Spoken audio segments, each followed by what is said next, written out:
I don't think I know my life outside of working. Like, I don't know my life, I don't know my worth outside of capitalism.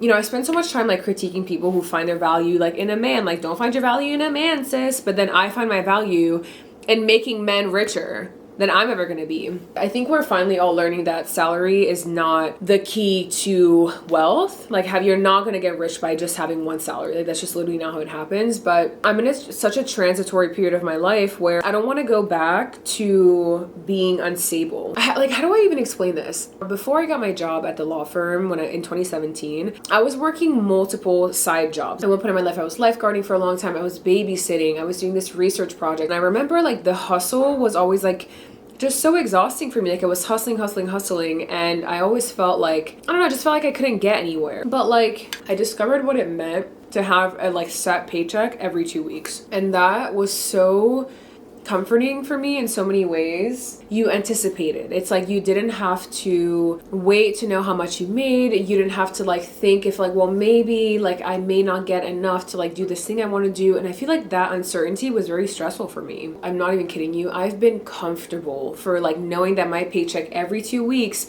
I'm gonna get X amount, and like you can just make calculations from there. Like, life is just set. The problem with that, however, is the time that you're expending.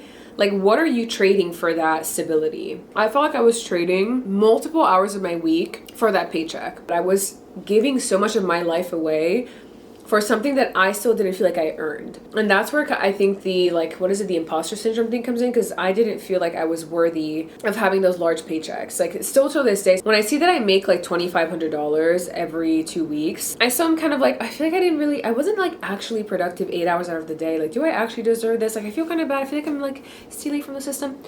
Girl, what? Girl, what? Companies like purposely, they don't over budget. If anything, they under budget. They're like, what is the least amount I could pay this person to just get the job done? Like, they can fit it in that budget. And I'm over here worrying about making $6,000 a month and feeling like I don't deserve that. Meanwhile, there's partners making like millions of dollars a year. And like, I'm sure they're not like, oh, I feel like I should make a little less. Like, they don't.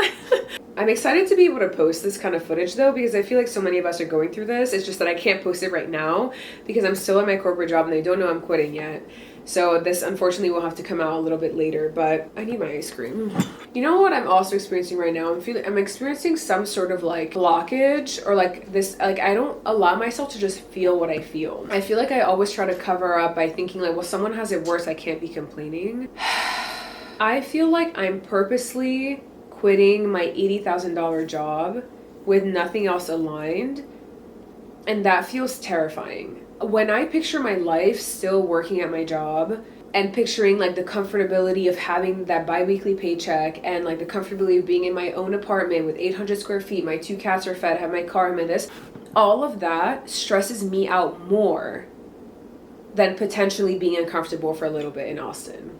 That says something. And I feel like I'm going to learn a hard lesson. Like, there's a lot of people who don't even have money at all, and I'm acting like as if can't find a job. Like, I know I can. I am terrified of not having money. Like, you don't understand how scary it is to be, like, right now I'm not poor, but because I have put myself in the mindset of being unemployed, I'm terrified. I have a full-time job right now who they need me. Like, I don't need to quit. I mean, I need to quit for my own sanity and the fact that I want to start doing something that like is more aligned with my life and my purpose. But I don't need to quit. Like, Anais, as of now, if you put yourself in the present moment, you have a job.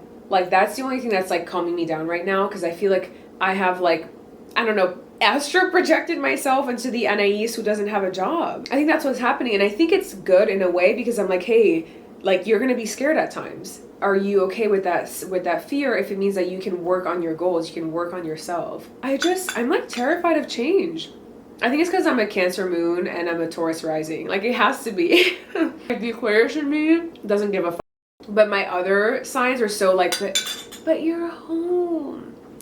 Your beautiful apartment. Look at your cats, they're happy. Look at your cats, they're just so happy kneading and making us some biscuits. And you're leaving all this for what? To be poor and share your bathroom with people? Oh my god.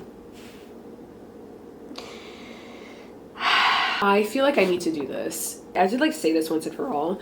I know for a fact that where I live is not going to determine ultimately my happiness. I already know that. I hate like name dropping people, but one of my favorite content creators is Kelly Stamps. She's on YouTube, and I've noticed that she's such a perfect example. Like, first of all, I love her personality. She lived in Dallas for a little bit. She's relatable in a lot of ways, but she's also just like a fun personality to like to enjoy, right? What I love the most, however, about her content is that it reminds me like what I feel like is a bit of a, not red flag in me, but some things that I don't always notice. And what I mean by that is like Kelly has moved to so many different places like throughout her career as a YouTuber. I think like now that she has a lot of money and a lot of disposable income, she can do anything, right? She can live anywhere she wants, anywhere that she thinks is going to give her what she wants, right? And so she's moved to Dallas. She's been in San Diego. She was in LA. She was in New York, in Connecticut, in Boston, in Idaho, and with the potatoes at one point. Like,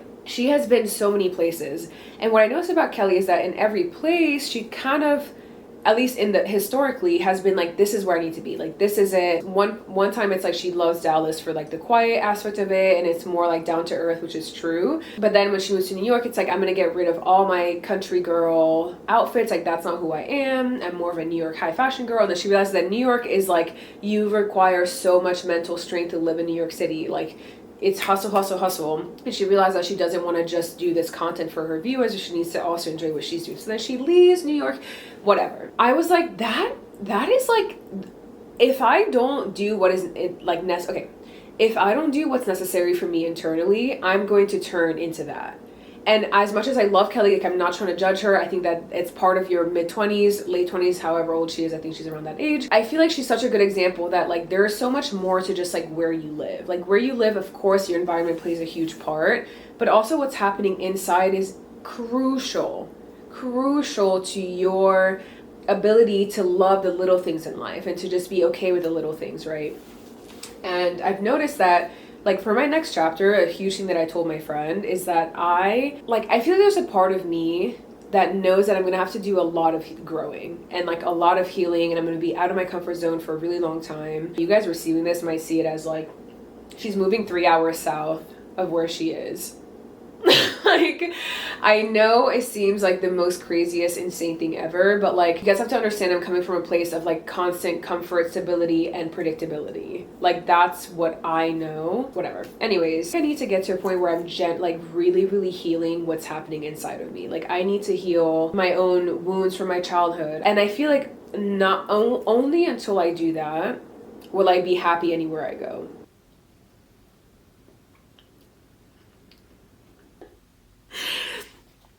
My friend just sent to the group chat that this turns her on because like she loves food. Like my Laurel loves food.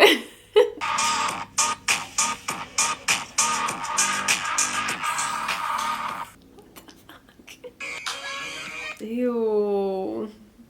When I'm high, like meat really scares me. I feel like I'm watching a horror movie. Like that's straight up how like when people post like dead meat on their stories, I'm like, I feel like it's the equivalent of someone like a cannibal like chopping up somebody's like a human's leg and just like putting it on like a cutting board and be like, oh, I can't wait to share with my follower. I don't know if I said this in a previous video. If you guys like regularly watch my videos, I would love if you guys commented down below, because I feel like sometimes I don't know if my videos, because a lot of my videos get watched by people who don't subscribe to me. Like that's what the analytics say. Oh my god, this is intense. There's so much going on. All right, I gotta go.